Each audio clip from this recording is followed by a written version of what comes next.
Tell the people where you're from and how would you describe your upbringing there? I would say that I'm from Holmes County, Mississippi, because my mom was from Goodman, Mississippi, and my dad was from Durant, Mississippi. Some people say Durant, whatever you want to call it. That's where I was from. So I just say I'm from Holmes County. I went to elementary school at Goodman Pickens Elementary. Again, that was a elementary school between Goodman, Mississippi, and Pickens, Mississippi. So again, that's why I would consider myself from Holmes County. Goodman Pickens. I would first say that even though my mom and my dad was in my life my entire life, my grandmother was the heart of me, Alice Carol Nelson. Like that was my go-to. Believe it or not, like in that age with your grandma taking care of you, that was pretty common. So I was the oldest of 14 grandchildren. I stayed with my grandma. At the time, my mom stayed with my grandma as well, but once her and my dad got married, she moved with my dad, which was only, again, 10 minutes away from Goodman. But I would stay with my grandma through the week, go to school at Goodman Pickens, and then be with my dad and my mom on the weekend, which was fine. I still saw them. But my grandma didn't finish high school. She ain't getting no diploma or nothing like that. But she knew. She knew her stuff and she instilled it in me. You can bring no seeds home. You couldn't flunk. You couldn't get in trouble. Like your teachers couldn't call you, and that's what led me to my upbringing in Goodman Pickens Elementary. I had a lot of classmates. We were like self-driven, like we were competitive. We wanted to make good grades. So that was a thing that really like kept us at the time. And like those same group of students, like they followed me. We followed each other, most of us up to high school. So we became competitive. Like they instilled stuff like reading books, book competitions, spelling competitions. So I felt like at the time when they separated classes like an A class, a B class, a C class, that was a good advantage and a bad advantage because, you know, at the time, putting an A group of kids together, them kids, they know it. They know the information. They can catch on. They're competitive. But that also took away from the people that was in the C and D classes because they didn't have us in the class to also peer learn from.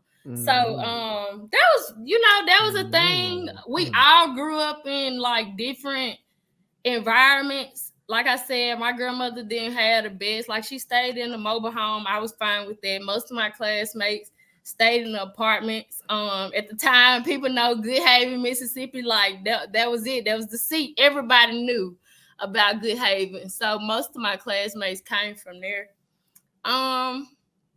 If I had to describe Holmes County, we weren't like, you know, we had a population of about 7,000-8,000 people. Like it wasn't a whole lot of people.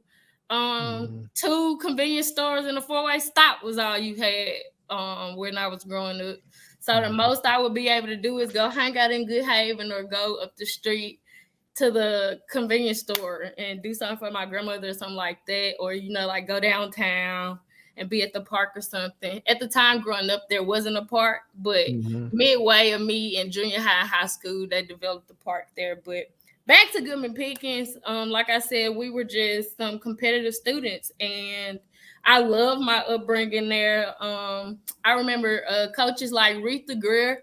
She was like one of the number one people. Like she hooped at Holmes Community College, so people knew her. So when she came into my life in elementary, she instilled basketball into me. I wasn't, you know, the healthiest kid at the time. I was extremely overweight, so basketball became a thing in my life. We had teachers like Miss Holland. The thing with the teachers at Goodman Pickens, we had those teachers that taught. Like they taught you, they taught your mama, they taught your daddy. Like they were there. So to know that I had teachers that would say like, I know your mama. I'm going to call her. Like, I know your daddy. I know your grandma. I know they don't play about you acting like this in school.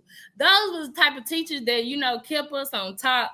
So, all to say, like, I felt like Goodman Pickens planted that seed for me. Like, they they allowed me to figure out how I can learn, figure out how I needed to learn to get where I wanted to be. So I appreciate it. Teachers like that, teachers like Miss Lewis, like she's still in the district to this day. What? Still teaching, like Pay teachers $100,000. Pay teachers $100,000. like these teachers, Suzanne Holder, she was my bus driver and my teacher. Like these teachers are still in the game. So, you know, shout out to them, because even when, you know, they thought we weren't doing what we needed to do, like they put us there. Like they instilled the go get in us at Goodman Pickens. Like they did that for us.